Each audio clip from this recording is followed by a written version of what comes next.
So mga tol, alam po ng karamihan na marami pong nag-aabang kung kailang ang announcement po sa laban ng angas ng Pinas Janril Casimero.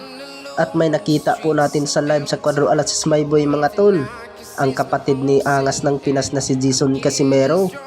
At banat ni Jason Casimero mga tol, na na-announce na ba ang laban ni Naoya Inoue at Luis Neri. Samantala ay kung i-announce na po ang laban ni Naoya Inoue at Luis Neri, ay i-announce na din po ang laban ng angas ng Pinas Janril Casimero.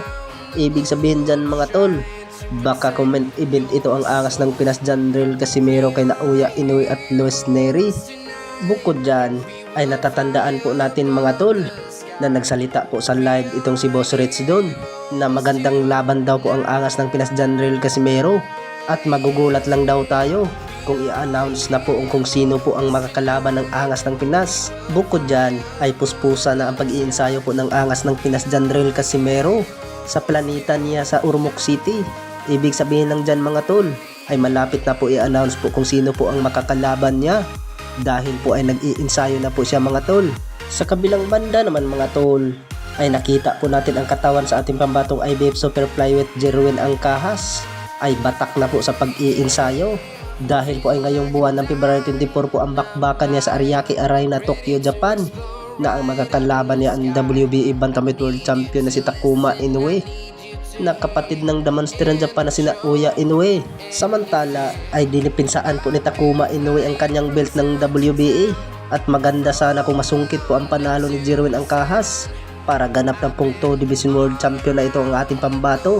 Bukod dyan ay talagang mahihirapan din ang ating pambato itong si Jerwin Angkahas kay Takuma Inoue. Alam naman natin mga tol, nasa bansang Japan po gaganapin po ang laban. Maganda sana kung mateknikal itong si Takuma Inoue sa ating pambato para sigurado po ang ating panalo. Sa kabilang banda naman mga tol ay matapos po natalo ang ating pambatong WBA at IBF Super Bantamweight World Champion Marlon Tapales kontra sa pambato ng Japan ng The Monster ng Naoya Inoue nung buwan ng December 25 na ginanap sa Ariake Arena, Tokyo, Japan na kung saan siya pinabagsak ng 2 beses sa round 4 at sa round 10 at nakuha ang panalo ni Naoya Inoue sa laban na yan by round 10 technical knockout. Sa ngayon ay puspusa na din ang pag-iinsayo ni Marlon Tapales dahil po ay may paparating po na laban itong si Marlon Tapales itong taong 2024 pero wala pa pong binanggit kung sino po ang makakalaban niya. Samantala ay may narinig po natin na balita mga tol na ang laban daw po ni Marlon Tapales ay dito lang daw po magaganap sa Pilipinas pagkatapos kung matagumpay po ang laban ni Marlon Tapales ay isabak ulit sa world title.